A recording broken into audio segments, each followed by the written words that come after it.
नमस्कार।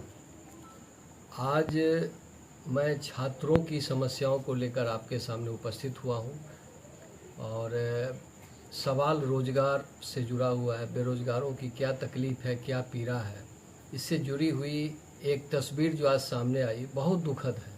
तो मुझे लगा कि इसके ऊपर कुछ बात करनी चाहिए।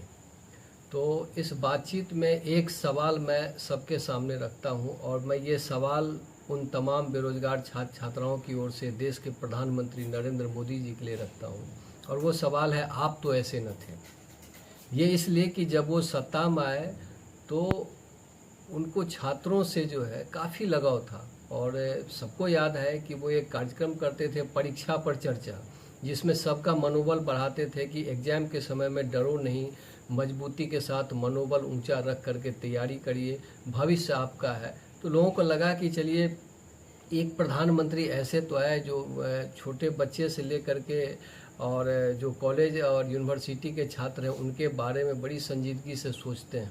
फिर उन्होंने रोज़गार की भी बात कही, तो खैर मैं उस पर टिप्पणी नहीं करूंगा, वो दूसरी बात हो जाएगी। मैं ताज़ा मामला एक मेरे पास आया उस पर मैं बात करूंगा। एसएससी जो भारत सरकार का जो है वो recruitment agency, staff selection commission, कर्मचारी चयन आयोग, अभी एक खबर आई है कि इसके फेज 13 के एग्ज़ाम के लिए जो अब तक टीसीएस ये एग्ज़ाम कंडक्ट कराती थी, टाटा की है, उससे ले करके एक एडिक्वेटी कोई कंपनी है उसको दे दिया गया और इस कंपनी को एसएससी फेज 13 का एग्ज़ाम कंडक्ट करने का जिम्मा दिया गया। तो जो छात्र इसके द्वारा आयोजित परीक्षा में शामिल हुए उनकी एक नहीं ढेर सारी शिकायतें थी। ये शिकायत में थी कि भाई सेंटर जो है दूर दूर दिया जा रहा है। अब एक तो बेरोजगारी का आलम, पैसे की किल्लत, फॉर्म भरिए और फिर इसमें ज़्यादातर लोगों की आर्थिक स्थिति बड़ी ख़राब रहती है, गरीब परिवेश से होते हैं। तो आप नज़दीक में सेंटर दीजिए ताकि बच्चों पर अतिरिक्त रूप से आर्थिक बोझ ना पड़े, लेकिन वो भी बच्चों ने झेला। अब उसके बाद जब उस सेंटर पर गए तो आजकल ऑनलाइन परीक्षा का ज़माना है, तो उसमें कई जगह कंप्यूटर में खराबी मिली, कहीं सर्वर डाउन तो कहीं पर जो है माउस काम नहीं कर रहा है, बहुत सारी कठिनाई। तो कुछ परीक्षार्थियों ने जब विरोध किया तो उस सेंटर के लोगों ने परीक्षार्थियों के साथ मारपीट की, बदसलूकी की और इसकी सुनवाई कहीं पर नहीं हुई। ये शिकायतें कोई एक दो जगह की नहीं थी, कई जगहों से थी और लोगों को लगा कि अगर इस तरीके से एसएससी ने जो एग्जामिनेशन सेंटर तय किए हैं उस सेंटर को तय करने का मापदंड क्या है ये तो एसएससी के लोग जाने, लेकिन आम तौर पर इसका ख्याल रखा जाना चाहिए कि आप सेंटर जहां दीजिए, एक तो परीक्षार्थियों को ज़्यादा दूर मत दीजिए, दूसरी बात है कि जो सेंटर आप सेलेक्ट करें वहां व्यवस्थाएं दुरुस्त हो, उसके कंप्यूटर वगैरह में कोई खराबी ना हो। लेकिन आजकल देखा जा रहा है कि मतलब दूर दराज में जहां पूरी अच्छी व्यवस्था नहीं होती है वहां पर भी लोग सेंटर दे देते हैं। तो आरोप ये लगाए जा रहे हैं कि ये लोग एसएससी हेडक्वार्टर में जो लोग हैं उनके साथ साठगांठ करके ये सब खेल खेलते हैं। लेकिन भाई आपके इस खेल से परीक्षार्थी क्यों सफ़र करें, उनका नुकसान क्यों हो। अब मान लीजिए परीक्षा का जो समय है, अब उसके बाद जो है कंप्यूटर काम नहीं करेगा तो उस बच्चे का तो भविष्य खराब हो गया। तो खैर इन्हीं सब मुद्दों को लेकर के आज जो है नई दिल्ली में एसएससी हेडक्वार्टर के पास परीक्षार्थी और शिक्षक अपना वो क्या कहते हैं कि चेयरमैन से मिल करके अपनी बात रखना चाह रहे थे, लेकिन दिल्ली पुलिस द्वारा उनको चेयरमैन से नहीं मिलने दिया गया। उनके साथ जो है हाथापाई की गई और एक शिकायत ये भी आई है कि जो महिला शिक्षक या अभ्यर्थी थी तो वहाँ पर कोई महिला पुलिस नहीं थी और उनके साथ भी दुर्व्यवहार किया गया।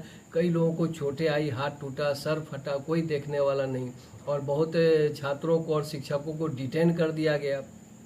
कुछ जो किसी तरह वहाँ से जान बचाकर भागे वो जंतर मंतर पर जा करके धरना दिए।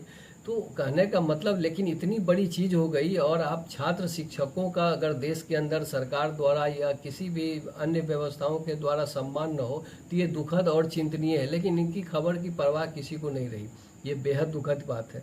दूसरी बात मैं याद दिलाना चाहता हूँ कि यही परीक्षार्थी, यही बेरोजगार छात्र पूछते हैं, प्रधानमंत्री जी आपसे तो बड़ी उम्मीद थी, आप तो ऐसे नहीं थे।